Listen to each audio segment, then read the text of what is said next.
What's going on, YouTube? Welcome back to the channel. Today's video is going to be a call review by a fitness client of mine that paid me $8,000 for what you're about to watch. If you're struggling with pre-handling objections or just getting objections in general, and you don't know how to overcome the limitations that your prospects give you, the excuses, the limiting beliefs, the fears, the anxieties, I want you to watch this video all the way until the end and take notes, because if you implement what I'm going to teach you, it will change the trajectory of your business. Enjoy. Okay, so dude, super excited to get into this call. I dropped the other recording in the chat. It's a make money online offer, but with where we're headed together, doesn't matter. It's still going to be super insightful and valuable regardless. All right, it's like Christmas morning. Let's do this thing. Good stuff. I guess you can probably skip ahead to when he joins in. We'll get started over here.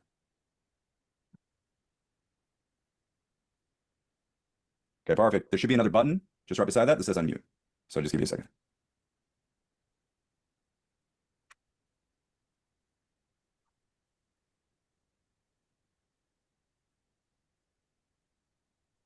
There we go. How's that?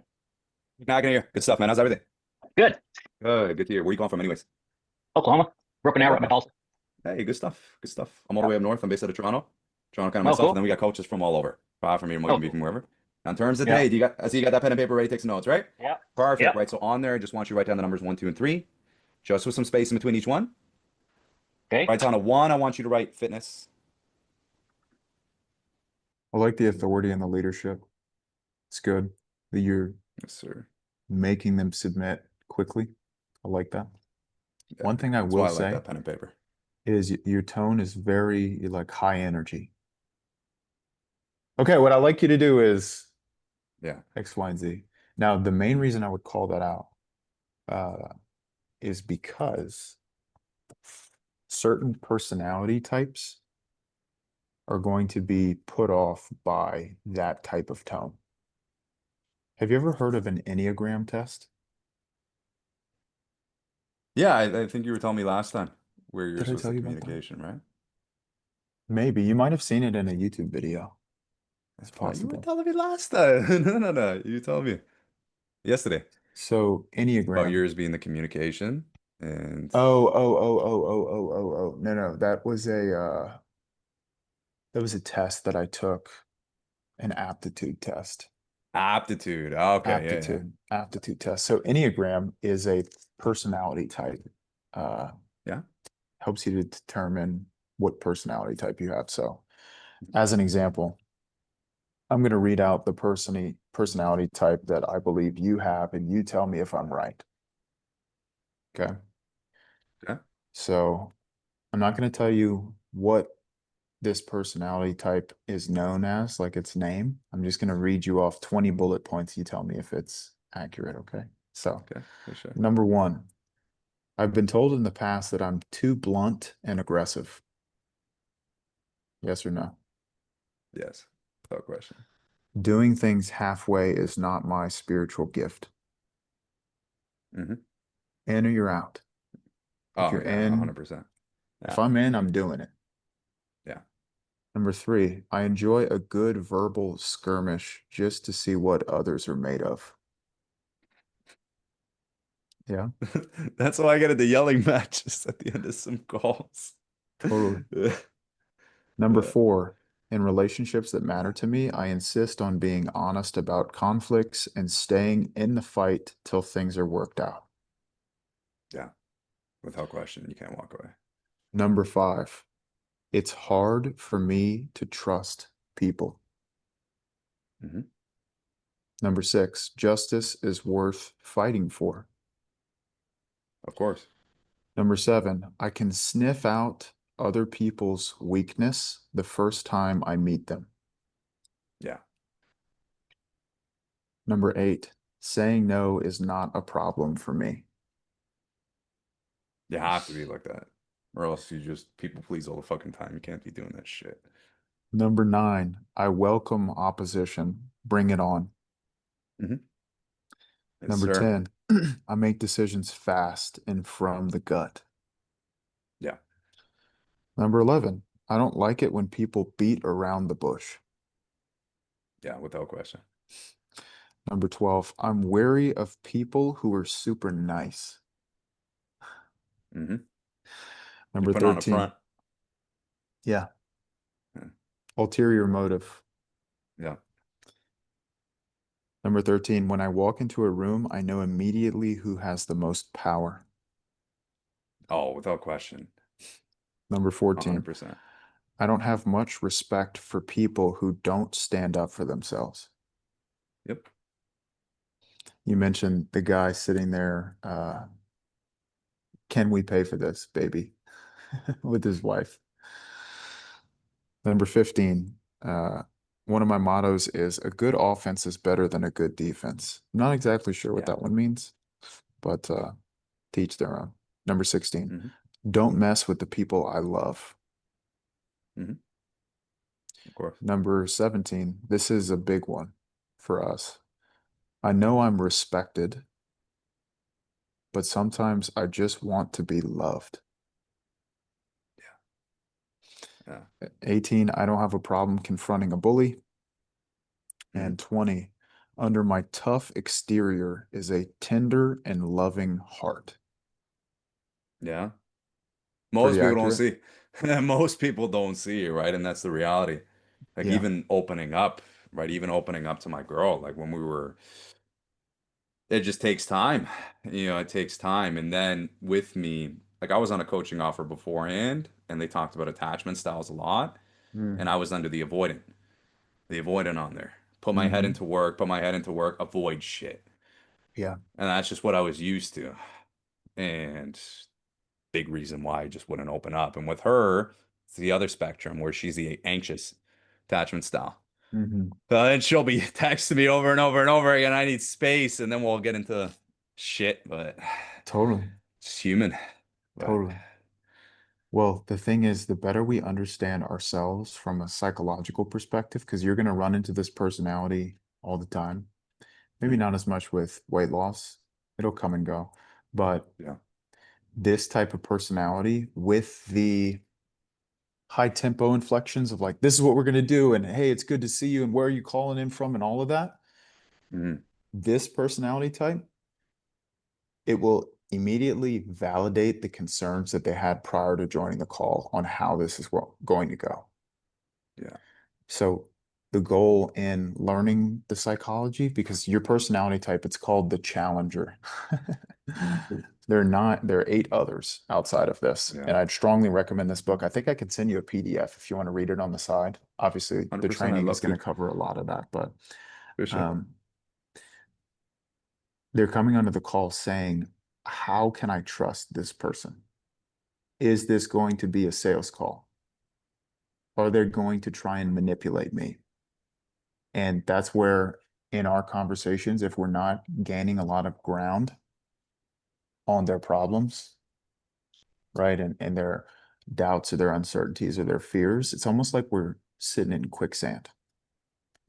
And if we're sitting in quicksand, that's where they start getting agitated and they start reaching for control, where it's like, tell me the price, get to the point. What do you do? All of those things come from Mm, this personality type feeling pressured, uncomfortable, and not liking it and not knowing how to respond. yeah, But the big thing with that personality type is they've gotten into such a habit of dominating other people and getting their way that they think it'll work with you, but it won't. And if we're not operating in a place of working on ourselves, like the inner work of being able to let go of the control and let go of those aggressive tendencies ourselves, and we're not able to sit in the moment, the discomfort of not speaking and being so quick to prove your value to the other person, and you can just sit in it. That's where, almost like if I had like an abused animal, hmm, right? And it's expecting me to do to it what it's already experienced in the past. If I came in and grabbed the animal and started trying to pet it and play with it, it would of just course. snap. But if I'm slow and patient and understanding, that's what builds the trust with that person. Where it's like, hey, dude, I don't know what you've experienced in the past. I'm here to help. You're safe with me.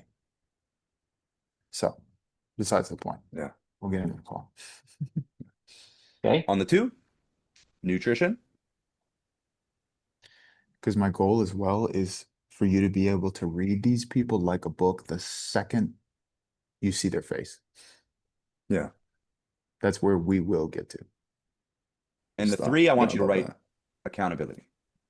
This Let me is know once you good. have that. We'll circle back. This is good. I love making them take notes like that and structuring how Yeah. this call is going to go. It's really good. Yeah, a little bit later on, It but as long as frames we got out. it, Like okay? if you don't, then you have people that are running around doing X, Y, and Z, all this stuff. Mhm. It at least gets them seated. You have people that are laying in a bed. I'm like, what are you doing, man? Get your ass at a table and a pen and paper. Like, let's go. All right. I love it. Okay. Barb, you got them all? Yep. Perfect, right? So a little bit about us. We've been doing this for about 12 years now. We've helped thousands of people reach their fitness and fat loss goals. And my main goal for this call at the end of the day, just to see how I can help you. But if I feel we can, I'll tell you a little bit more about our program, like the timelines that we actually work with our clients. Now, if I don't think we're the right fit, I'll also let you know. Try to recommend Okay. you someone at that point. Does that sound cool? Sounds good. Good stuff, right? So I'm going to be pouring into you quite a bit throughout the whole call. Just understand Okay. what are the underlying causes that are keeping us away from our fitness goals in the first place. So all I need from you is just be open and honest. Is that fair? Okay. Yep. Good stuff, right? So Okay, so one thing that you and I will work on together, not saying you need to be me, not saying that at all, but one thing that's going to give you more control on getting the right response out of the person is bringing your tone and your energy down. yeah, Because we've all had those conversations with people in the past where they're just so chill. They're so relatable. They're so empathetic and understanding that it just turns us into like mush. yeah. Where it's like, you can get whatever you want out of me, dude, Mm. because I trust you. And so if you want to create an environment where they feel like they can open up and be vulnerable about what's actually going on, the last place we want to put them is tense. Yeah. If they're tense and they're restricted and they're hunched over and their diaphragm isn't opened up, they're going to give you those short answers because we're going quick, right? How's your day going? Good. That's the type of response we're going to get.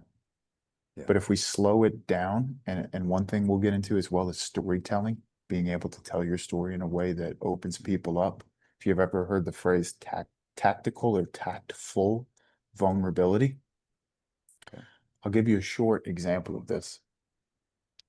So I told you I used to weigh 300 pounds at one point. Of course. And there was this one thing that we used to do before football practice would start, because I was on the football team, where we would play basketball. So there's all kinds of different games that we would play. Usually it'd just be like shooting games like pig or horse. On this day in particular, we were playing 5-on-5. 5-on-5. And so being overweight, like I was already very self-conscious. I'd always be the first person to sprint into the locker room so I could pull my shirt off and put on another shirt so nobody would see me. I was terrified of people seeing me while I was changing. And so you could imagine like the types of thoughts that go through my mind on a daily basis. Very insecure, running away from it. Anytime there are photos taken of me where I'm overweight, I'm deleting them. Right. I'm not looking in the mirror whenever I see my own reflection. I'm quickly looking away. So it's a form of coping, but besides the point, we're shooting for team captains and like who's gonna pick the roster. And someone says, while we're shooting, how are we going to know who's on which team? We're all wearing the same shirts. And my heart drops in that moment because I know where he's about to go. Yeah. Now, to give you the big picture, it's not just the football team in the gym. Cheer girls are practicing. Yeah. There's all kinds of people in this Anxiety going gym. through the roof because you think you're gonna be in the skins team. Yeah. Are you with me though in Yeah. this story? So that's the power of storytelling. And so we're shooting and it comes up to that one moment where the ball's in my hands and I'm already overthinking, like, dude, I'm gonna miss and I'm gonna have to take my shirt off. Like, what am I gonna do? Shot goes up, I miss. All eyes are on me now. Because everyone who shot before and missed just pulls their shirt off. They've got a six pack, it's good. For me, I miss in instant panic. I'm like, dude, I don't want to take my shirt off. And I don't want to say it, but eventually I have to because they're all looking at me like, dude, what are you doing? Just take your shirt off. What are you doing? Take your shirt off. Badass, take your effing shirt off. And they're starting to yell in front of everybody. Now everyone's looking at me. You want to see how I tie this into a bow? What I would say from there to force the person I'm talking to open up is I would say, what has that looked like for you? So I lead with a powerful story, and they're with me the whole time. And the whole time I'm telling that story, they are seeing themselves in the story. And since I've been vulnerable with you and I've laid my cards out, you in turn will do the same. And it forces them to go deep, way below the surface. Okay, so I'll teach you how to actually do that. And the most powerful one is investing in yourself, right? The fears, the anxieties, the self-doubt, the worry. Am I making the right decision? What's going to happen? How do I know this is going to work? What's going on around me? What's my relationship like with money? Have I always had it? Did I have to work for it? Is it all that I have? Right? All those thoughts that we typically take for granted, because for a lot of us who are more like ambitious, we tend to forget things. We forget about the past. Like, it doesn't matter. Just do what's ahead of you. There's work to be done. And the best leaders are able to take their past experiences and use them to teach other people how not to make the same mistakes. So that's a big one. Storytelling. Especially if you can reframe limiting beliefs, fears, doubts, all of those things, that's what makes the difference. Gonna be interjecting, coaching up sometimes, giving you a little bit of tough love if need be, but nothing I'm sure you can handle yourself. So as long as we're good to go there, I got your stats pulled up. We'll just get started from the top, all right? Okay. Perfect. Because everyone has had that experience in the past with like a used car salesman. Yeah. Where it's like, I mean, I already know that this guy doesn't care about me. And when he comes up with that high energy, he's got his hair slicked back. Hey folks, how we doing today? First time? Like, it's like you already know. You're like, just get away from me. And that's where we're just looking around. We're just looking around. Go away. And so the last thing that I want to do is immediately affirm them. You're in a sales process. I'm here to take your money. I'm here to take from you. I don't care about you, because that's the stigma of salespeople. So when they get on a call with me, similar to what you may have experienced yesterday, I am even keel, very neutral. And that's my personality. So I'm not saying you have to be me, but it's given me huge leg up on the competition. Yeah. Because I don't need anything from you. Right, so I see that you're currently 59 years old, at that 238, ideally like to be around at 210, is that right? Yep. Good stuff. Why 210? Why does that stick out to you? Well, when I came out of basic training in AIT, I was at 205 and I looked like a rail. So I figured 210 would be a good weight. Of course. Not even understanding this for you then, time frames. How long has it been since you've been around at 210 looking good, feeling good? Ooh, 30 years. Okay, that's a fair bit of time. Yep. Okay, so talk to me about that. What do you feel has really changed, especially coming back into civilian life, like difference in activity, nutrition? Like, walk me through that. I went to work at the post office. Do you see now how the speed in which you talk and the quickness in which you get, because for you, it's like in your own brain, you're like, get from point A to point B in as few words as possible. Let's just go. Let's do this thing. Come on. Yeah. They aren't us. They don't think the way that we do. They're not the leader. They're not the action taker. They're not consistent. They're not disciplined. So you are not talking to yourself. You're talking to maybe the person that you used to be at one point.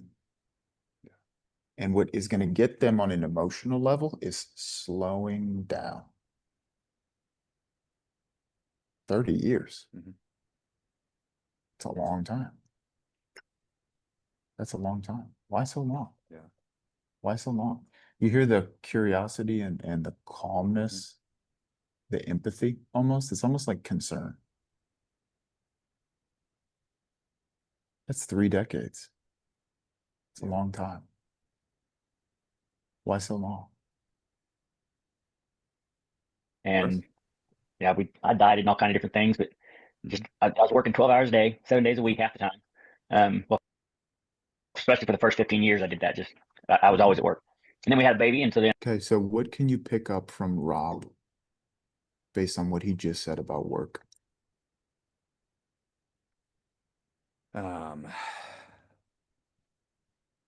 In that part, guy's just overwhelmed a lot. Yes. What would He puts lead you his, to feel that way? well, his body language too. Like his body language is a big one. The guy's fidgeting a lot, even looking back, Neurotic. thinking about, yeah. Now, one thing specific that he said was 12 hours per day. Mhm. Maybe 5 days a week, maybe 6 days a week. I don't know. Hard working man, military background. Does that guy go to therapy consistently? Does he sit down and talk about his feelings with his wife? No. So we don't want to enable him to always make decisions and react the way that he always has, because that's what's put us in a position where we're 30 years into this with no real tangible progress. Mhm. So we would want to slow down once again, like understand the situation, because he's, to an extent, he's like, quick, let's go. Come on, give it to me. Like I'm ready to go. And the last thing that we would want to do with this guy is challenge his work ethic. We don't want to challenge his work ethic. Where we can make a pivot, though, is it doesn't matter how hard you row. What matters is what boat you're in. It's Warren Buffett. Doesn't matter. Have you ever heard Warren Buffett? Yes. Well, he has this quote, and I really love it. It holds true in my own life. It's that it doesn't matter how hard we row. What matters is the boat that we're in. And so how that could appeal to this guy is probably working his face off to provide for his family. Mhm. And so fitness is taking a back seat. And if he's anything like me, when it comes to fitness or anything in life that's substantial, commitment wise, it can become overwhelming very quickly. And so if you look back at your own life, you'll start to pick up on patterns. And for us as men, like the driven guys, we put all of our time, all of our effort, all of our energy into things that validate that we have value.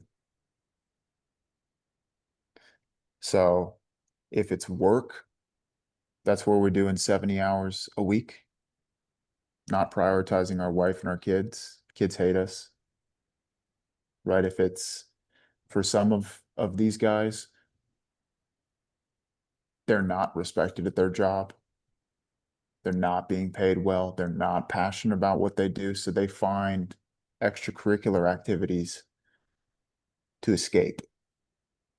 Simple example, one of my buddies, he's in sales. He hates sales. And he's been in it for like 8 or 9 years. But he's very good at soccer.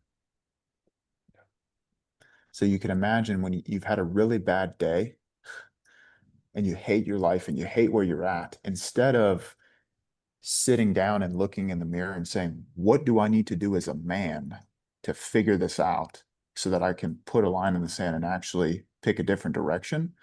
I'm just going to go screw off and play soccer because everyone's going to tell me how amazing I am and I'm going to have value there. So I'll just do that. It's self-medicating. Yeah. So for this guy, it's probably like work tells me that I'm valuable. When it comes to the gym, I feel ashamed. I feel like an idiot. I don't know what I'm doing. Mhm. hey, no worries there. No worries there. So the whole work smarter, not harder thing is like the way that we've been going about the gym where we don't know what we're doing and we're embarrassed, right? Because we are older. It's not like we're 20, Mhm. but we're embarrassed and we don't want to ask what to do because we are older. Like, what if we just found someone who knew what to do step by step and we got their guidance and their support? That's called working smarter, not harder. Because he may be looking at all these diet plans and all this nutrition and all these things like that and getting overwhelmed. And since he's overwhelmed and he feels unvaluable, he doesn't do it. Why would he? He's got a family, he's got kids, he's got work, he's got to provide. So it's like they fall into this habit of saying, I don't have the time. But the truth is, Mhm. it's not that they don't have the time. The reason they're not prioritizing it is because they're not good at it. They haven't seen success with what they've been doing. Because as an example, if I said, hey, meet me at the gas station down the street tomorrow at 1 p.m. and I'm going to hand you $20,000 in cash, you wouldn't struggle with being on time for that. You wouldn't struggle with making the time. I don't care what was on your schedule. You would push it all to the side and you would be there. Right? But where these guys struggle is in their own head, they say, well, how can I believe that that's true? That you're going to give me the 20,000? What if I show up and you try and rob me? And that's where all that negative self-talk starts coming in. Analysis paralysis. You can't believe it. It's not going to work. Don't do it. Mm. Just do work. Is that making sense? No, it's huge. Because instead of like you're just tackling his mindset right there, but in a way that's not like my behavioral pattern that's just going to constantly just go into combat and go into challenging. It's just a way to reframe his mindset in a lot more of a gentle way that's not going to push him away, Totally. but going to pull him away and pull him in. Yeah. Because for Get him to you, look at the man in the mirror. how do you feel when, or let me ask it this way. Mhm. What is your typical response to someone then when they make you feel like you're an idiot, you're not valuable, you're stupid? It's easy, dude. You should have done it this way. Like how do you tend to respond to people that make you feel that way? I react. Probably not a lot of follow-up time with someone like that, right? No. Because what you think in your own head is, you don't care about me. A big one that we'll say is like, well, you don't understand me. You don't get it. If you understood where I've came from, you wouldn't say stuff like that. It's very protective. Okay, so the last thing that I would do is come against this man's work ethic or his Mhm. family or the excuses he's making. I'm not going to do that because then he'll react and he'll get angry and then it'll turn into two rams going at it. But instead, that's where this work smarter, not harder thing comes into play. It's almost like I'm putting my arm around him and I'm like, well, what if we just did it this way? Yeah. Like, let's just take all of our hard work that we're putting into our job and put it into a plan that already works. Because for you, Mhm. you already have the work ethic. You already have the discipline. You already have the drive. Like if I gave you a step-by-step plan, you would do it, wouldn't you? Yeah. Yes. So how would this not work for you? See what I'm saying? And that No. tone and that demeanor of being a friend, not in the traditional rapport way, but in the like I genuinely care about you way is what makes the biggest difference every single time. Yeah. I love Any that. questions so far? No. No, I mean it's very straightforward and I love especially the part with bringing in the stories, especially early on, and just allowing them to open up in their own authentic way versus just probing into stuff and trying to get your answer, which in reality, it's not their reality. Yeah. So It's I almost really as like that. though we are trying to put them in the box of the person Yeah. we're most comfortable talking to. Yeah. And that's where, and we all do it. We will make assumptions Mhm. that they did not directly say. It didn't come out of their mouth. Yeah. And that's where the break in the connection happens. Where they'll say things like kind of, or not necessarily, it's this. And if you've ever heard that before, what they're really saying is, I don't feel that you're listening to me. If I don't feel that my doctor is listening to me regarding what's going on, I'm going to ask for a different doctor. I was gonna say, I'll find a new doctor. Yeah. I was taking care of her all day and working all night. I just Mhm. then I went Another thing that you'll pick up on is men use humor to cope. Yeah. to maintenance, and maintenance we just sat there and waited for stuff to break. So I sat there and ate out of the snack machine, and here I am today. I retired 4 years ago, and I don't know, can't even get motivated to get it off. I hear you. Of course. Yep. Right. Now I It's have a to, lot of my guys. It's like we're not held to that standard, kind of like we were back in the day. right. It's Yep. easy to fall into the bad habits. Yeah, nobody's gonna write me up. And that's the biggest thing.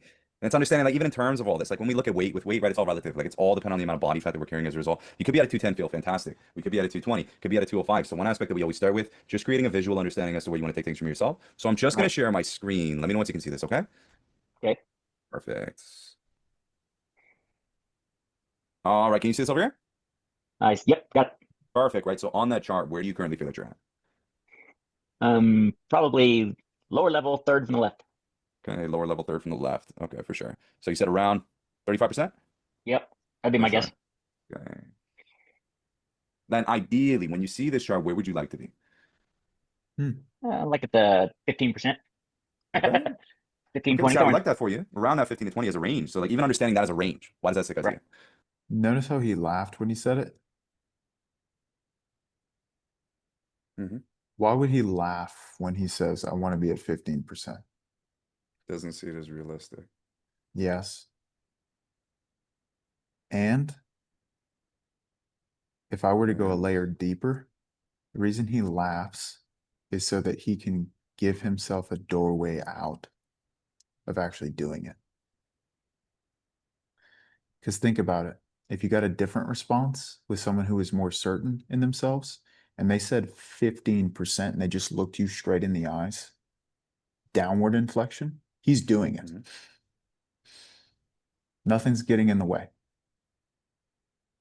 But when they laugh, it's like, well, dude, do you want to be there? Do you want to be at 15%? I notice that you're laughing. I don't find it funny. Do you? That's an example of like, hey, dude, all these other people that you surrounded yourself with that have just pat you on the back, I'm not that person. And accountability, it doesn't care how you feel. This guy has a military background. He will immediately respect you for saying that. And in that moment, you're validating that he's in the right place. Yeah. The only reason he would laugh is to give himself a doorway out where, yeah, if it happens, it happens. Like, it would be nice if. I'm like, dude, it would be nice if I was taking this call on the beach. Mm-hmm. Right? But there's a big difference between it would be nice if and I'm going to do everything at all costs to make it happen. Two completely different things. So that's an example of like the agreeable person will like smile and kind of laugh with them because you want them to like you so that they trust you and buy from you. But where we come in is we are disagreeable. And I'm like, I noticed that you laugh. What's funny about that exactly? And so that curiosity, it just puts him in his place where he realizes this is not going to be some like fluffy, friendly conversation. Like, we're here to actually get you the result. My clothes would fit better. I'd be more comfortable in my body. I'd feel better, I think. Well, of course. Because now we're Okay. Perfect example. He says, I would feel more comfortable in my body. I would feel more comfortable in my body. Your response? Of course. Of course means I get it. I understand. Right? That's agreeable language, and it shoots you in the foot from getting the context. Because truthfully, this guy, military background, like we're talking about. So he's not used to opening up. He's not used to telling people how he feels. He's not used to sharing vulnerable, embarrassing information with anybody. And so in that moment, when he says, I would feel more comfortable in my body, what he's really saying is, I don't currently feel comfortable in my own body. Mhm. So if we really want to get into building urgency, we would ask, what do you mean? More comfortable in your body? How do you mean? That's going to go a lot of different ways. And when you get really, really good, which we will get there, we will, it turns into, walk me through the last time you felt uncomfortable in your body. Like, what even happened?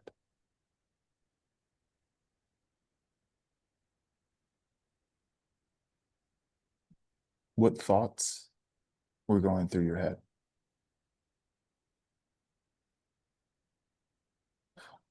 The banger question for these types of guys who they don't take any ownership and they just externalize responsibility onto their wife, and their wife hates them because they don't step up. Yeah. My favorite question is, after I've gotten tremendous leverage, right? The whole brick analogy thing. The question is, did you ever imagine that you would become the type of man that would make your wife feel that way? Did you ever imagine that you would become the type of man that would make her feel that way?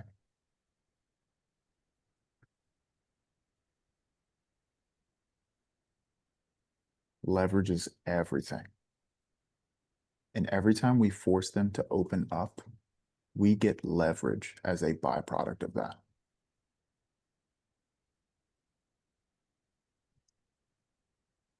Yeah, that's amazing.